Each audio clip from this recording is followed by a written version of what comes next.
ನಿಮ್ಮ ಜೇಬಿನಲ್ಲಿ ಹಣವಿಲ್ಲದಿರುವುದು ನಿಮ್ಮ ತಪ್ಪಲ್ಲ, ಆದರೆ ಅದೇ ಖಾಲಿ ಜೇಬಿನೊಂದಿಗೆ ನೀವು ಸತ್ತರೆ ಅದು 100ಕ್ಕೆ 100 ನಿಮ್ಮದೇ ತಪ್ಪು.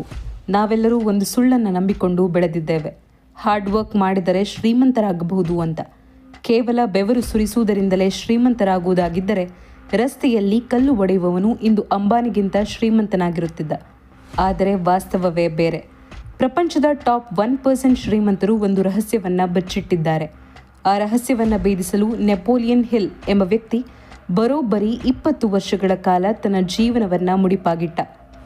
Andrew Carnegie, Thomas Edison, Henry Ford ಸೇರಿದಂತೆ ಪ್ರಪಂಚದ 500ಕ್ಕೂ ಹೆಚ್ಚು ಅತಿದೊಡ್ಡ ಕೋಟ್ಯಾಧಿಪತಿಗಳ ಮೆದುಳನ್ನು ಸ್ಟಡಿ ಮಾಡಿದ. ಆ 20 ವರ್ಷಗಳ ಭೇಟಿಯ ನಂತರ ಹೊರಬಿದ್ದ ಆ ಭಯಾನಕ ಸತ್ಯದ ಹೆಸರೇ ಥಿಂಕ್ ಆ್ಯಂಡ್ ಗ್ರೋ ರಿಚ್. ಈ ವಿಡಿಯೋದ ಮುಂದಿನ 8 ನಿಮಿಷಗಳು ನಿಮ್ಮ ಇಡೀ ಜೀವನದ ದಿಕ್ಕನ್ನೇ ಬದಲಾಯಿಸಬಹುದು. ಅಥವಾ ನೀವು ಎಂದಿನಂತೆ ವಿಡಿಯೋ ಸ್ಕಿಪ್ ಮಾಡಿ ನಿಮ್ಮ ಅದೇ ಹಳೆಯ ಬಡತನದ ಜೀವನಕ್ಕೆ ವಾಪಸ್ ಹೋಗಬಹುದು. The choice is yours. ನಿಯಮ 1. ಸುಡುವ ಹಂಬಲ. ಯಶಸ್ಸಿನ ಮೊದಲ ಮೆಟ್ಟಿಲು ಆಸೆಯಲ್ಲ, ಸುಡುವ ಹಂಬಲ.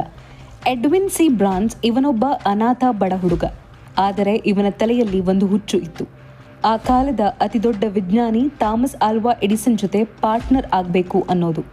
ಗಮನಿಸಿ, ಎಡಿಸನ್ ಹತ್ತಿರ ಕೆಲಸ ಮಾಡುವುದಲ್ಲ, ಎಡಿಸನ್ ಜೊತೆ ಬಿಸ್ನೆಸ್ ಪಾರ್ಟ್ನರ್ ಆಗಬೇಕು ಅಂತ. ಬ್ರಾನ್ಸ್ ಹತ್ತಿರ ಊಟಕ್ಕೂ ಹಣವಿರಲಿಲ್ಲ. ಒಂದು ಗೂಡ್ಸ್ ರೈಲ್ನಲ್ಲಿ ಕದ್ದು ಕುಳಿತು ಎಡಿಸನ್ನ ಲ್ಯಾಬ್ ತಲುಪಿದ. ಎಡಿಸನ್ ಅವನ ಹರಿದ ಬಟ್ಟೆ ನೋಡಿ ಒಂದು ಸಣ್ಣ ಕಸಗುಡಿಸುವ ಕೆಲಸ ಕೊಟ್ಟರು. ಬ್ರಾನ್ಸ್ ಬೇಸರ ಮಾಡಿಕೊಳ್ಳಲಿಲ್ಲ. ಕಸಗುಡಿಸುತ್ತಿದ್ದ, ನೆಲವರಿಸುತ್ತಿದ್ದ, ಆದರೆ ಅವನ ಕಣ್ಣು ಮಾತ್ರ ಎಡಿಸನ್ ಮೇಲೆಯೇ ಇತ್ತು. ತಿಂಗಳುಗಳು ಕಳೆದವು, ವರ್ಷಗಳೇ ಕಳೆದವು. ಎಷ್ಟೋ ಜನ ಅವನನ್ನು ನೋಡಿ ನಕ್ಕರು. ಹುಚ್ಚ, ಕಸಗುಡಿಸುವವನು ಪಾರ್ಟ್ನರ್ ಆಗ್ತಾನಾ ಅಂದರು. ಆದರೆ ಅವನ ಮನಸ್ಸಲ್ಲಿ ಒಂದು ಬೆಂಕಿ ಉರಿಯುತ್ತಲೇ ಇತ್ತು. ಒಂದು ದಿನ ಎಡಿಸನ್ ಡಿಕ್ಟಾಫೋನ್ ಎಂಬ ಮಷಿನ್ ಕಂಡು ಹಿಡಿದ್ರು. ಅವರ ಸೇಲ್ಸ್ ಟೀಮ್ ಇದನ್ನು ಮಾರಾಟ ಮಾಡಲು ಅಸಾಧ್ಯ ಎಂದು ಕೈ ಚೆಲ್ಲಿತು. ಆಗ ಮುಂದೆ ಬಂದಿದ್ದೆ ಈ ಬ್ರಾನ್ಸ್. ನಾನು ಇದನ್ನು ಇಡೀ ಅಮೆರಿಕಕ್ಕೆ ಮಾರುತ್ತೇನೆ ಎಂದು ಸವಾಲು ಹಾಕಿದ. ಅವನು ಅದನ್ನು ಎಷ್ಟು ಅಗ್ರೆಸಿವ್ ಆಗಿ ಮಾರಿದನೆಂದರೆ ಎಡಿಸನ್ ಇಡೀ ದೇಶದ ಡಿಸ್ಟ್ರಿಬ್ಯೂಷನನ್ನು ಅವನಿಗೆ ಕೊಟ್ಟರು. ಕಸಗುಡಿಸುತ್ತಿದ್ದ ಹುಡುಗ ಕೇವಲ ತನ್ನ ಸುಡುವ ಹಂಬಲದಿಂದ ಕೋಟ್ಯಾಧಿಪತಿಯಾದ. ನಿಮಗೆ ಏನು ಬೇಕು ಎಂಬುದರ ಬಗ್ಗೆ ಕೇವಲ ಆಸೆ ಇದ್ದರೆ ಸಾಲದು.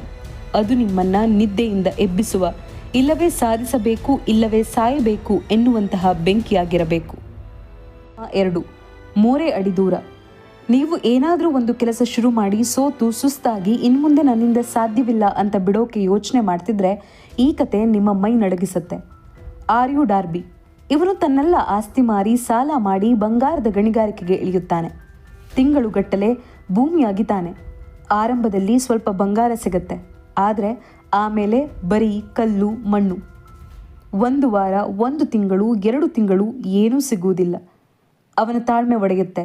ಸಾಲಗಾರರ ಕಾಟ, ಹತಾಶೆಯಿಂದ ಇದು ನನ್ನ ಕೈಯಲ್ಲಿ ಆಗಲ್ಲ ಅಂತ ಡಿಸೈಡ್ ಮಾಡಿ ತನ್ನ ಎಲ್ಲ ಯಂತ್ರಗಳನ್ನು ಒಬ್ಬ ಗುಜರಿ ವ್ಯಾಪಾರಿಗೆ ಮಾರಿ ವಾಪಸ್ ಊರಿಗೆ ಹೋಗ್ತಾನೆ. ಆ ಗುಜರಿ ವ್ಯಾಪಾರಿ ದಡ್ಡನಾಗಿರಲಿಲ್ಲ. ಅವನು ಒಬ್ಬ ಇಂಜಿನಿಯರನ್ನು ಕರೆಸಿ ಆ ಜಾಗವನ್ನು ಪರೀಕ್ಷೆ ಮಾಡ್ತಾನೆ. ಇಂಜಿನಿಯರ್ ಹೇಳ್ತಾನೆ, ಡಾರ್ಬಿ ಅಗಿಯುವುದನ್ನು ನಿಲ್ಲಿಸಿದ ಜಾಗದಿಂದ ಕೇವಲ 3 ಅಡಿ ಕೆಳಗೆ ಬಂಗಾರದ ಬೃಹತ್ ನಿಧಿಯೇ ಇದೆ. ಆ ಗುಜರಿ ವ್ಯಾಪಾರಿ ಮಿಲಿಯನರ್ ಆದ. ಡಾರ್ಬಿ ಆ ದಿನ ನರಕದ ನೋವು ಅನುಭವಿಸಿದ. ಯಶಸ್ಸು ಯಾವಾಗಲೂ ಸೋಲು ಎಂಬ ಮುಖವಾಡ ಹಾಕಿಕೊಂಡು ನಿಮ್ಮನ್ನು ಟೆಸ್ಟ್ ಮಾಡಲು ಬರುತ್ತೆ. ನಿಮ್ಮ ಮೈಂಡ್ ಸಾಕು ಬಿಟ್ಟು ಬಿಡು ಎನ್ನುವ ಆ ಕೊನೆಯ ಕ್ಷಣವೇ ನೀವು ಗೆಲುವಿಗೆ ಕೇವಲ 3 ಅಡಿ ದೂರದಲ್ಲಿರುವ ಕ್ಷಣ. ನಿಯಮ 3. ವಿಶೇಷ ಜ್ಞಾನ.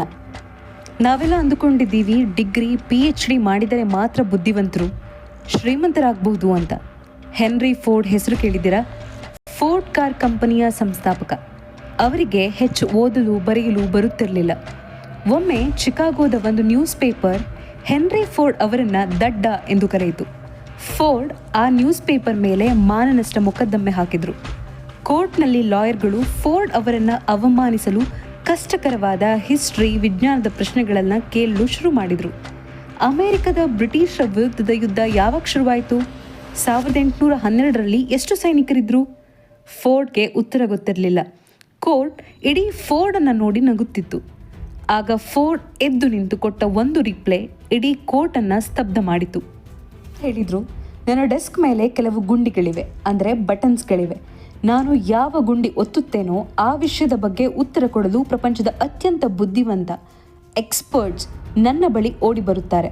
ನನ್ನ ತಲೆಯನ್ನು ಈ ಕಸದಂಥ ಪ್ರಶ್ನೆಗಳಿಂದ ತುಂಬಿಕೊಳ್ಳುವ ಬದಲು ನನಗೆ ಬೇಕಾದ ಉತ್ತರವನ್ನು ತಂದುಕೊಡುವ ಜನರಿಗೆ ನಾನು ಸಂಬಳ ಕೊಡುತ್ತೇನೆ. ಇದಕ್ಕೆ ಹೇಳೋದು ಸ್ಪೆಷಲೈಸ್ಡ್ ನಾಲೆಡ್ಜ್. ನಿಮಗೆ ಎಲ್ಲವೂ ಗೊತ್ತಿರಬೇಕಾಗಿಲ್ಲ. ನಿಮ್ಮ ಗುರಿಗೆ ಏನು ಬೇಕು, ಅದನ್ನು ಎಲ್ಲಿಂದ ಪಡೆಯಬೇಕು ಎಂಬ ಬುದ್ಧಿ ಇದ್ದರೆ ಸಾಕು. ನಿಯಮ 4, ಆಟೋ ಸಜೆಷನ್ ಮತ್ತು ಮಾಸ್ಟರ್ ಮೈಂಡ್. ನಿಮ್ಮ ಸಬ್ಕಾನ್ಷಿಯಸ್ ಮೈಂಡ್ ಒಂದು ಕತ್ತಲೆಯ ಕಾಡು ಇದ್ದ ಹಾಗೆ. ನೀವು ಅದಕ್ಕೆ ಏನು ಫೀಡ್ ಮಾಡ್ತಿರೋ ಅದು ಅದನ್ನೇ ಸತ್ಯ ಅಂತ ನಂಬುತ್ತೆ.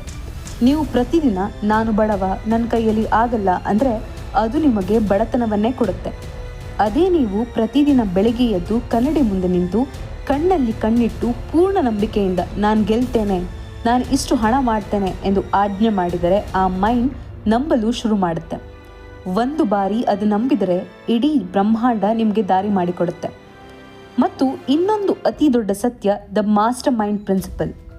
ನಿಮ್ಮ ಜೊತೆ ಇರುವ 5 ಜನ ಸ್ನೇಹಿತರು ಯಾರು? ಅವರು ಕುಡುಕರಾಗಿದ್ದರೆ ನೀವು 6ನೆಯ ಕುಡುಕರಾಗುತ್ತೀರಿ.